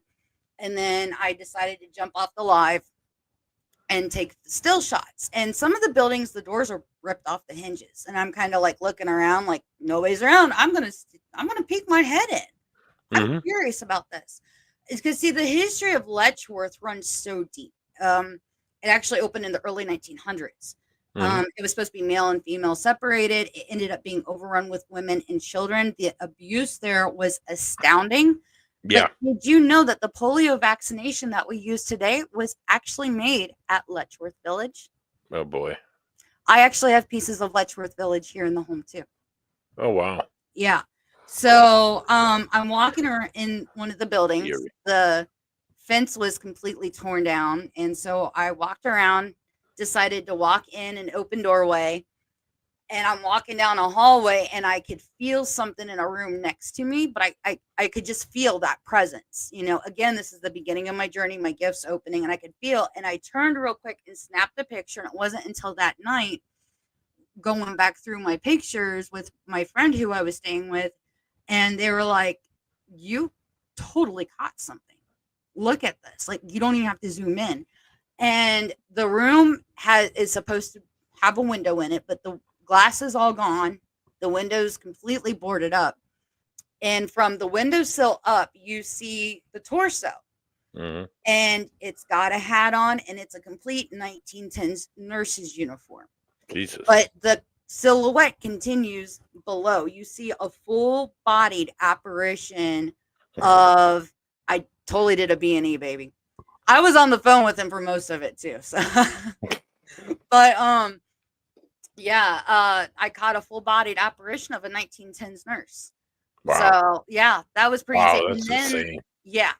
So I'm actually walking down the hallway still, and I start hearing noises. And being a female by myself, I was like, safety above all. Yeah, that could be paranormal, but that could also be somebody trying to live in the ruins of this building. My life ain't worth it, so I jetted out of there. After Letchworth, I went to Medford. Where Medford, Connecticut, Mass. What were we talking about?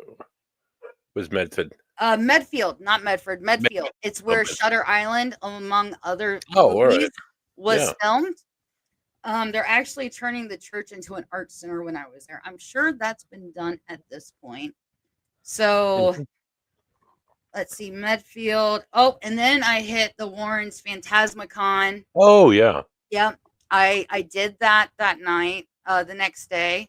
The following day, in honor of Ed and Lorraine Warren, I went to Union Cemetery to highlight the Lady in White and the Revolutionary soldiers and the children that run through the cemetery. And then I went... Was that in Connecticut? That's in Connecticut. Yep.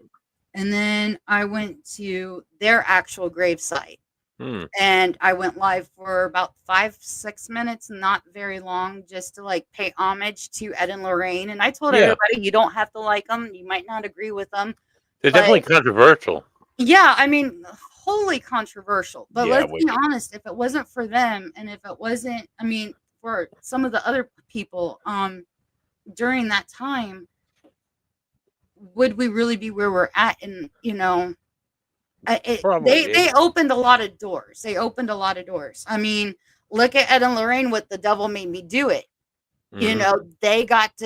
They fought and were able to get paranormal admitted as evidence in a case. I mean, granted, they tried to do it recently in the Delphos murder trial here, but it got kicked out, which kind of made me scratch my head. Didn't make sense. Right. But the Paranormal Investigator, the medium, basically is what Ed and Lorraine. I mean, who doesn't? Yeah, but I mean, it's like they opened a lot of doors, though. Yeah, when you think about it, right, wrong, agree, disagree. When you think about it, they kind of are one of the forefathers of the paranormal. Maybe. So, okay, I will say from things that, and I think we all have our own different opinions, but my mom raised me on the paranormal, with me having my gift. My mom was gifted. So, it seems to be genetic almost. It seems to run in the family line. Do you find that? I mean, your kids are, your mother are, you are. Every medium I've ever met has had either family, like 4 parents or grandparents or whatever, or siblings or children. It's somewhere, it's that way in Nick's family. His great grandmother, mom, his sister, his daughter. And then he ends up with the medium himself. Go figure. Yeah, right. I also had a couple of I died. And I came back. Really? That happened to you? Well, huh? That you had some near-death experiences? Yeah. Like, wow. I was having my tonsils removed, and the doctor's blade slipped a little bit. Oh. And I can describe to you to this day in full detail what the surgical suite looked like. I can tell you where the doors were. I can Mm-hmm. tell you the cartoon characters that were painted on the walls. Mm-hmm. It was like I was hovering above myself. This is where they had the big operating lamps, Mm-hmm. and they would have to like pull and move, and they had that weird, funky elbowed arm. It was Yeah. like I was up with the lamp. Wow. I remember at one point, kind of like it felt like I was resting on the lamp, and I'm listening to the conversation of the nurse and the doctor that were having an affair together. And and I'm like not even a teenager yet, and I get home and I'm telling my mom what happened, and my mom's like, "That mother." I'm like, "Mom, I think I was dead." Like, so it's not like they realized I was listening in. you know, the Wow. next one was actually within a very small time frame of it being. It was really close together. I really feel Mm-hmm. like my mom even felt like something was trying to take me out. Um, I was a junior lifeguard and I used to professionally train horses. And this is when I first started my training career. The owner of the barn, him and his wife had a campground, like a permanent campground. And so they took me and their daughter and their granddaughter to the campground to go swimming one afternoon. Mm-hmm. And the granddaughter and I were like really close friends. And so we'll come to find out she couldn't swim. And so they kept telling her, like, Kim, don't go beyond the rope. There's no lifeguard on duty. Don't go beyond the Mm-hmm. rope. Brie, we know you can swim, you know, swim to your heart's content. If you get tired, come on out. Well, Kim decided to go beyond the rope. With the training that I have, my training kicked in and I dove right in, no hesitation for her. Well, I had hair I could long enough I could sit on. Yeah. And one of the first things they tell you with us females, always have your hair up, not just in a ponytail. Try to wear it in a bun. You don't want anything that they can grab onto because a person who's panicking will grab the first thing that they can, pull Mm-hmm. it under to try to get on top. And that's exactly what she did. And I remember being underwater with her on my shoulders, Ugh. holding me down with my hair. She literally had my hair like wrapped around her hands Ugh. and like her fists like burrowed into my scalp. And I remember like it just burning and thinking, this is how I die. And I'd been having a reoccurring nightmare of drowning in a basement, ironically. Like, Oh and it, God. it was like the old type basement. It was actually the basement of my house because it had the old cellar door. And I Mm-hmm. was up against the door, and the water was rising. And in my dream, I would always wake up right before like I took my last gulp of air. And but I remember just thinking like this is how I die. And I was like, okay. And I let my breath out because Mm-hmm. it burned. Like I was crying and it just burned and I let it out and the water gushing in. Next thing I know, I'm seeing the bright light. I'm seeing the bright light. I'm seeing the shadows coming towards me. And this figure walks in and I can't see anything. It's so fucking bright. And he goes, "It's not your time." Nice. And right when he says it's not your time, I go and I come up off the pavement. They were doing CPR on me. Jesus. Yeah. So That's creepy. yeah, not only do I have it genetically, but I'm a full believer though that when we've had death experiences, whatever term you want to It use, touches us somehow, right? it It gives us that does. gives Well, us at that that point, we've walked on the other side of the veil. right. We've been on the other side. We've seen the other side, and I think we all have different experiences. My God, I had two extremely different.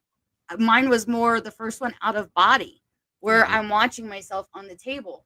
The second one, I'm in the bright light. I'm in the bright light, and the people are walking towards me, and then this loud booming voice. It's not your time, That's you pretty know. incredible. Yeah. And then and I definitely believe those experiences when you have a lot of people say as mediums we walk between the veil. We walk with one foot in the life and one foot in death. Like we Right. walk between the shadows. Um when you have something like that happen, you literally are in that shadow. Like you've literally Mm-hmm. crossed or experienced the going into the crossing. Right. And I feel it opens you up 10 times more. Oh, I I'm sure think it does. it makes you, I think people who have had near death experiences, I think it makes them more susceptible to having paranormal experiences because you can hear, you can smell, you can hear, you've got the senses. You Yep. might have all of them, you might only have a couple. But spirits know. The Yeah. spirits know. They recognize you. I feel like in a way we're marked and they know us. I think they sure do. I've my wife when she was alive, she had a ton of experiences, and we shared experiences. Just like, why would they show themselves like to us like that? Why would they come to us? Why would they appear to why would they appear to me in that moment? Because they know that I can see them. I don't. It's somebody said earlier in the chat. I wanted to. What are your thoughts on this? Kelly Lynn, thanks for cheering in, beer lady. Cheers. I've had people tell me that spirits you feel will only be visual to when you are no longer fearful. Do you feel that's a thing that is if you've released the fear and they'll only show themselves to you when you're able to release that? What are your thoughts? No, I don't agree with that at all. I don't either. I don't I was agree absolutely with that at all. terrified the first time I saw a spirit. I was terrified. No, because I think it don't matter where you're at when you're supposed to see that spirit's going to reveal itself to you, and you're either going to piss yourself or you're going to scream with joy. Hey, Yep. David. It's always scary. Right. Like I always tell people, I don't run. Like I've been in locations and I would stand my ground. I don't run, and that was my mantra. I won't run. I don't run. I remember being at Mid Orange for an event, and my hair is literally being lifted, being played with, and they're like, Brie, and I'm like, I can feel it. I'm not, I won't run. Like I was whispering it to myself, I won't run. Oh my God, this is so fucking cool, but it's scary at the same. Like, oh my God, Yeah, for sure. And some people are like, but you have ran. I've jumped in locations. I might have screamed because I was shocked. Because you might know something's coming, but then it's like, it's going to happen. Yep. And then it happens and you're still shocked that it happened. It's no different than, a breakup of a friendship. That breakup of the friendship is going to happen, but it happens. And you're still like, what the fuck just happened? You're still shocked. And did you see my video go weird? Yeah, you did went weird for a little bit. Yeah, it does that all the time. Okay. Don't be surprised if you see shadows around too. We've actually had spiritual interference. We were on a podcast with Olde World Paranormal on Friday, and the video started doing weird stuff. Like we've had people catch actual shadows in the room with us. Well, so let me ask you that now. So I've seen shadows out of the corner of my eye. I've been in haunted locations. I've been in this location I'm in right now. I've seen shadows pass by the corner of my eye. Are they shadow people? Are they different entities? Are they just? Is it the way the light projects and you're causing a shadow? Is it just how my eyes can perceive this entity at the moment? What are your thoughts on that, Brie? Shadow you got people. to take all things into account. Like me wearing glasses now full time. Yep. There's times where I'm like, oh, I know it's the light reflecting right here on the corner of my glasses. It was nothing. It's you got to take into account your environment. If you're in a room where you know damn well there's nothing to the left of you that you should be seeing move like that, yeah, it's probably somebody trying to say hi. I believe a lot of times when we see movement out of the shadow of the corner of our eyes, I believe it's our spirit guides. Yeah. They're like, hey, we're here. But I also feel that spirits in locations like to play with us too. Like they want their presence to be known. They're tired of being ignored. And so like they'll do little things. Like they'll do little things like a little kid would to get our attention. Yeah. They're gonna mess with our line of sight. 100%. make you go, wait, what is here? Hmm.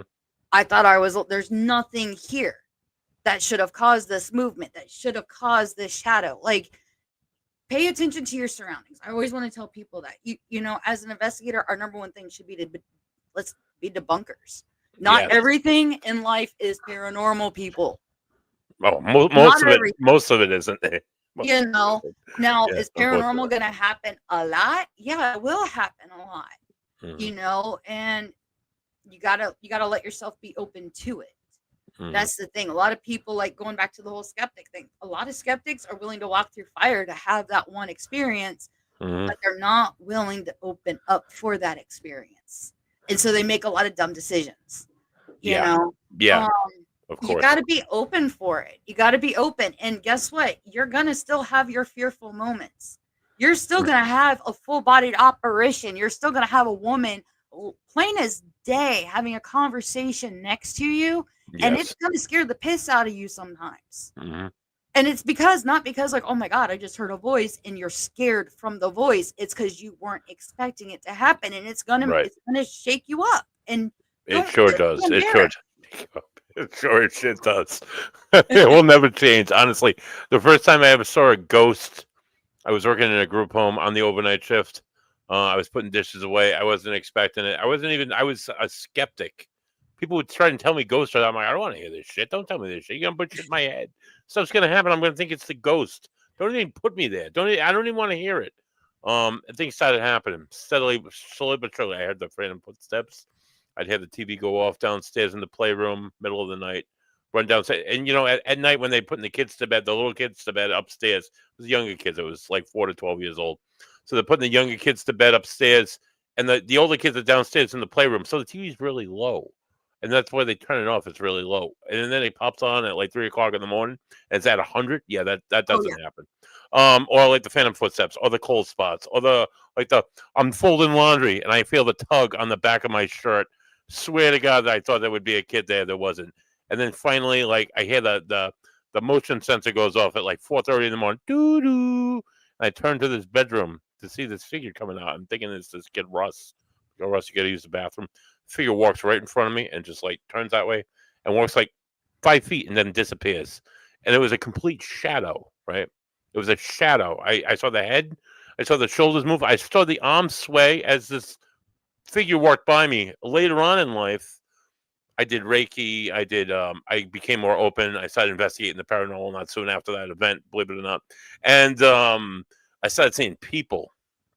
And nothing's more real when you see that woman standing in front of you and she's talking to you and she just appears for like 6 to 10 seconds. But that will blow your mind. But scared, it's not. I wasn't the first time I shit my pants.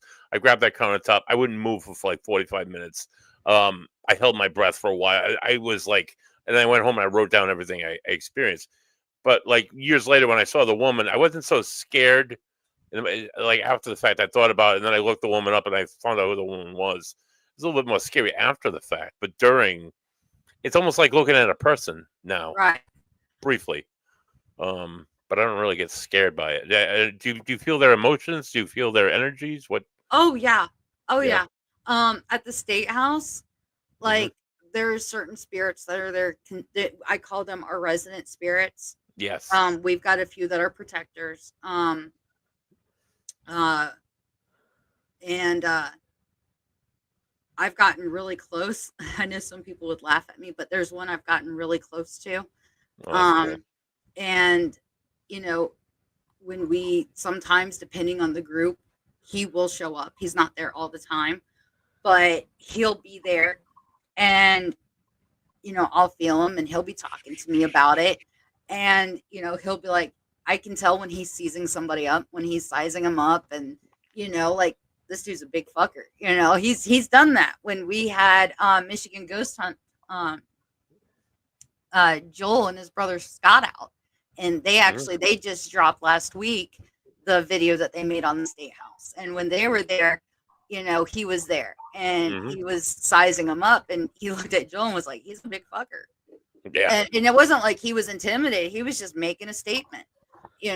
And there's other entities that are there that like to, hi Brie, You know, they talk to me and um you know, they'll grab my hand or they'll pull on my shirt or, you know, they like to make their presences known. And I'm really intrigued though with the shadow figure that you mentioned coming out of Russ's room.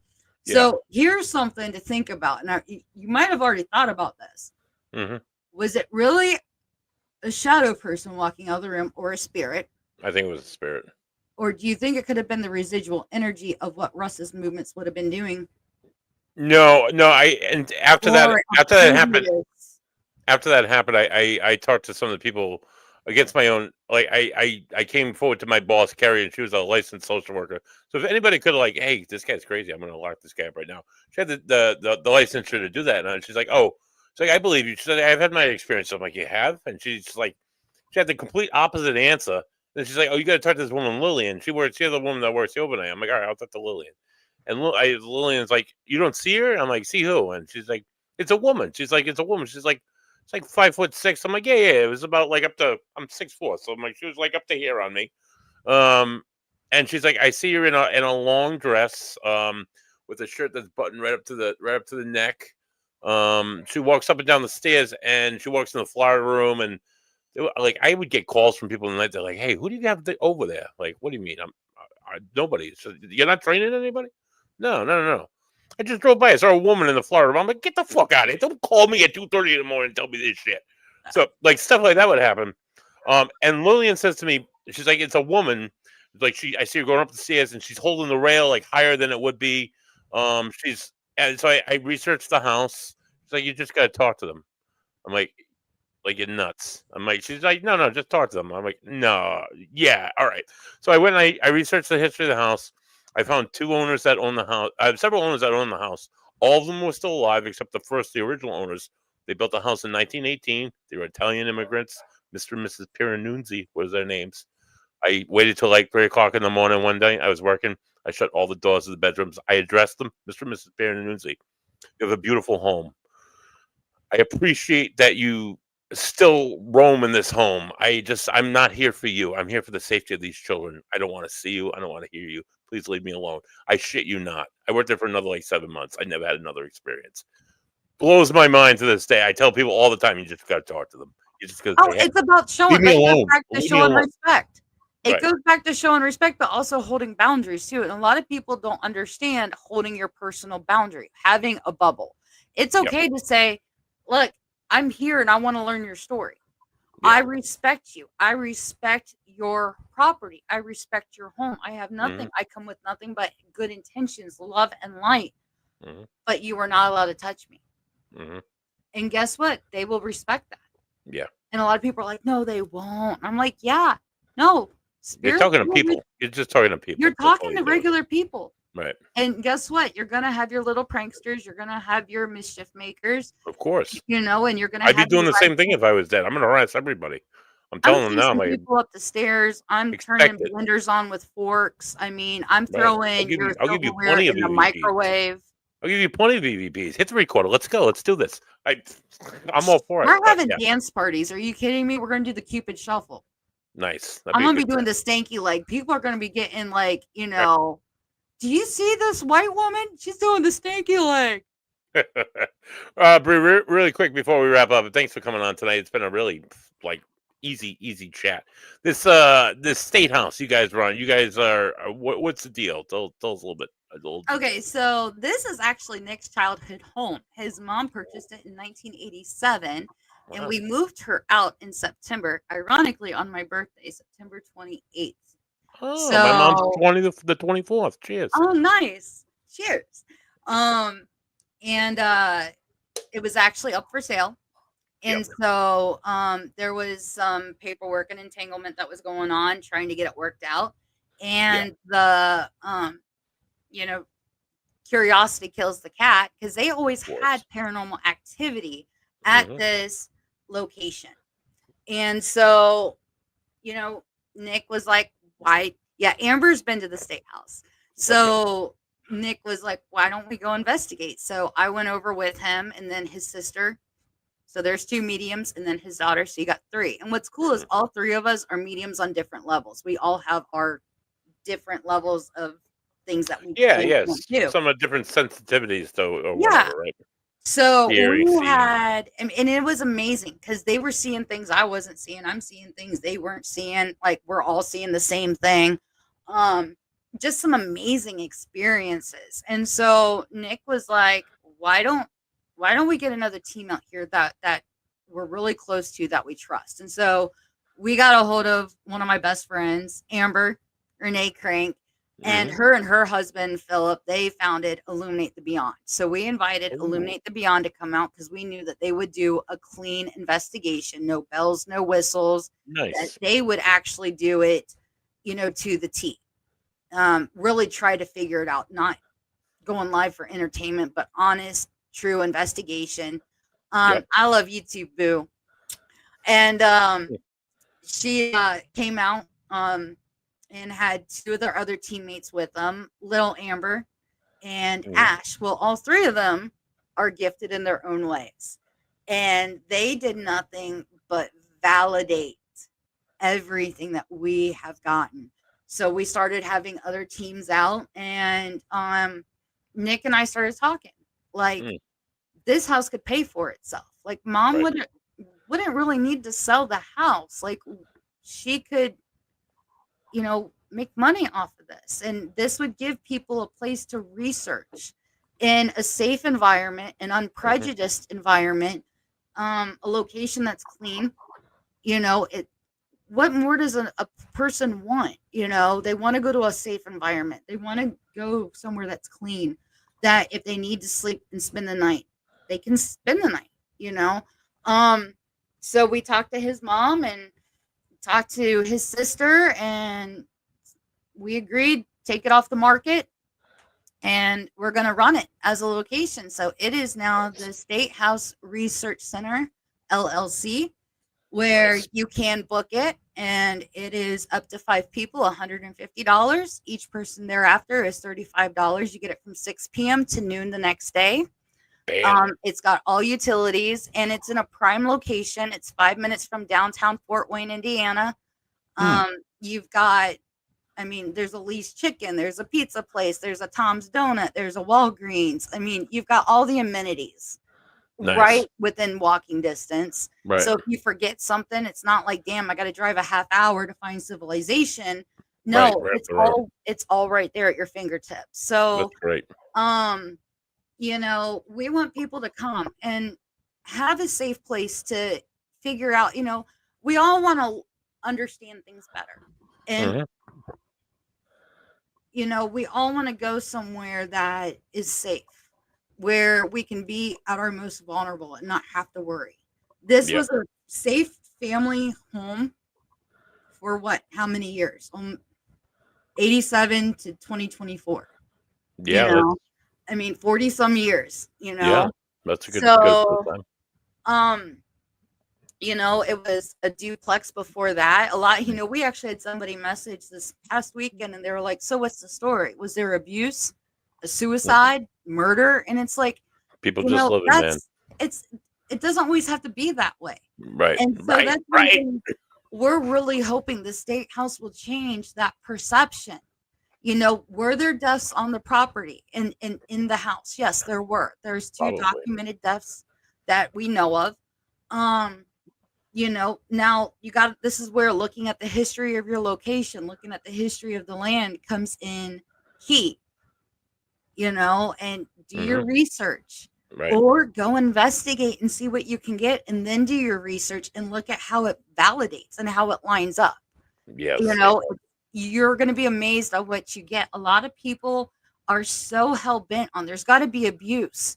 There's got, somebody must have killed themselves. Murder, right? Or suicide. Something awful. And guess what? Get out of here. You don't need that. In all honesty, any building can be freaking haunted. It's all about the land. It's all about the history. This is why one of the things I love with Paranormal Trippin Brie, we wouldn't have hauntings if it wasn't for history. Right. Love history. So, don't even get me going on history. I could talk hours and hours of mindless same here. on history. I love it. I absolutely love it. Really quick before we wrap up, we have 8-9 quick minutes. before the next guy comes on. Sports really quick. Flipping back. Here NFL, we go. MLB. I know I saw you're a Cincinnati Reds fan, right? No, No. no. You were in a jersey. I'm No. Yeah, I only have that picture because I got one of my kids in the picture with me still. Okay, that's fine. So can't get rid of one of I'm a mom. I can't get rid of the picture of my kid. But I lived in the Cincinnati area. So Okay. No love but for no love for the Reds though. fuck the Reds. Ah, P-Rose should be in the hall. Cubbies all the way. Just saying. Just saying. Cubbies all the way. Oh, okay. Well, the Cubs are respectable. I can say the Cubs. I mean, come on now. Talk about It's the history. Oh Cubs, my god. hands down, Yeah. it's the Cubs.